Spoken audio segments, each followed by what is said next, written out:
ಆಂಜನೇಯ ಎಂಥ ಭಕ್ತ, ಅವನೆಷ್ಟು ಶಕ್ತಿವಂತ. ಹನುಮ ರಾಮನಿಗೋಸ್ಕರ ಎಂತಹ ಕೆಲಸಗಳನ್ನೆಲ್ಲ ಮಾಡಿದ್ದಾನೆ ಗೊತ್ತಾ, ಇಂತಹ ಸಾಹಸಗಳನ್ನೆಲ್ಲ ತಗೊಂಡಿದ್ದಾನೆ ಗೊತ್ತಾ.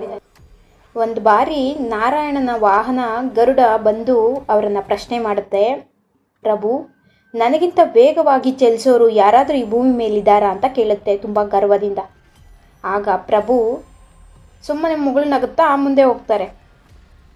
ಇದನ್ನು ನೋಡಿ ಸುದರ್ಶನ ಚಕ್ರನು ಕೇಳುತ್ತೆ, ಪ್ರಭು, ನನಗಿಂತ ಶಕ್ತಿಶಾಲಿ ಭೂಮಿ ಮೇಲೆ ಯಾರಾದರೂ ಇದ್ದಾರಾ, ನನ್ನಷ್ಟು ವೇಗವಾಗಿ ಕಾರ್ಯನಿರ್ವಹಿಸೋರಾದರೂ ಇದ್ದಾರಾ ಈ ಭೂಮಿ ಮೇಲೆ ಅಂತ ಗರ್ಭದಿಂದನೇ ಕೇಳುತ್ತೆ.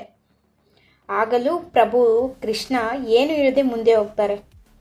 ನಂತರ ಇದನ್ನೆಲ್ಲ ನೋಡಿದಂತಹ ಸತ್ಯಭಾಮ ವಿಷ್ಣುವನ್ನ ಕೇಳ್ತಾರೆ, ನಾನು ನಿಮ್ಮ ತ್ರೇತಾಯುಗದ ಸೀತೆಗಿಂತ ಸುಂದರವಾಗಿದ್ದೀನಿ ಅಲ್ವಾ ಅಂತ ಕೇಳ್ತಾಳೆ.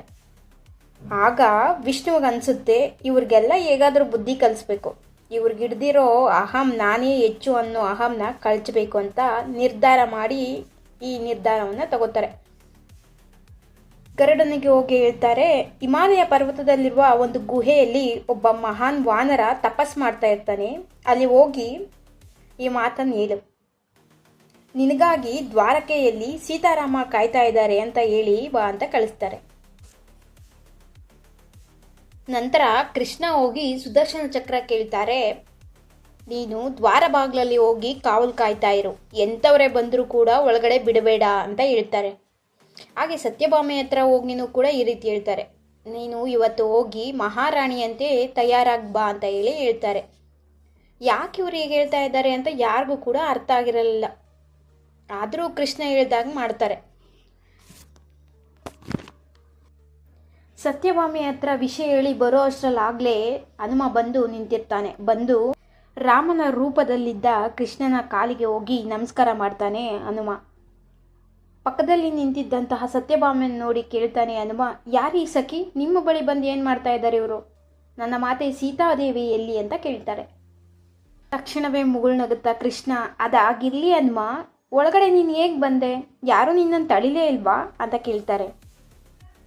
ಆಗ ಹನುಮ ಹೇಳ್ತಾನೆ, ತಡೆದ್ರು ಪ್ರಭು, ಅದ್ಯಾವುದೋ ಬಲಿಷ್ಠವಾದ ಒಂದು ಚಕ್ರ ತಡೆಯುವ ಪ್ರಯತ್ನ ಮಾಡಿತು, ಆದರೆ ನಾನು ನಿಮ್ಮನ್ನು ನೋಡೋದಕ್ಕೆ ಎಲ್ಲಿ ಗೊತ್ತಾಗುತ್ತೋ, ನಾನು ನಿಮ್ಮನ್ನು ತಲುಪೋದಕ್ಕೆ ಎಲ್ಲಿ ಸಮಯವಾಗಿಬಿಡುತ್ತೋ ಅಂತ ಹೇಳಿ ಅದರೊಂದಿಗೆ ಯುದ್ಧನೇ ಮಾಡಿದೆ, ಅದನ್ನು ಹಂಗೆ ನುಂಗ್ಬಿಟ್ಟೆ ನಾನು, ಈಗೋ ತೆಗೆಯುತ್ತೇನೆ ಅಂತೇಳಿ ಸುದರ್ಶನ ಚಕ್ರನ ತೆಗೆದು ಕೊಡ್ತಾರೆ. ಅಷ್ಟರಲ್ಲಿ ಗರುಡನು ಕೂಡ ಅಲ್ಲಿಗೆ ಬಂದಿರ್ತಾನೆ.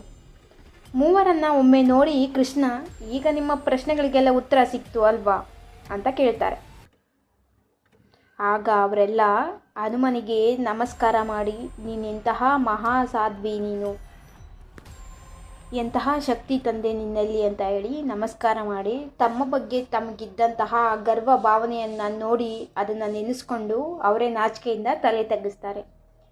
ಇದೆಲ್ಲದರಿಂದ ತಿಳ್ಕೊಬೇಕಾಗಿರೋದೇನು ಅಂದರೆ, ಯಾವತ್ತೂ ನಾನು ನಾನು ಅಂತ ಯಾರು ಹೋಗ್ತಾರೋ ಅವರಲ್ಲಿ ತುಂಬಿರೋದು ಕೇವಲ ಅಹಂ ಮಾತ್ರ.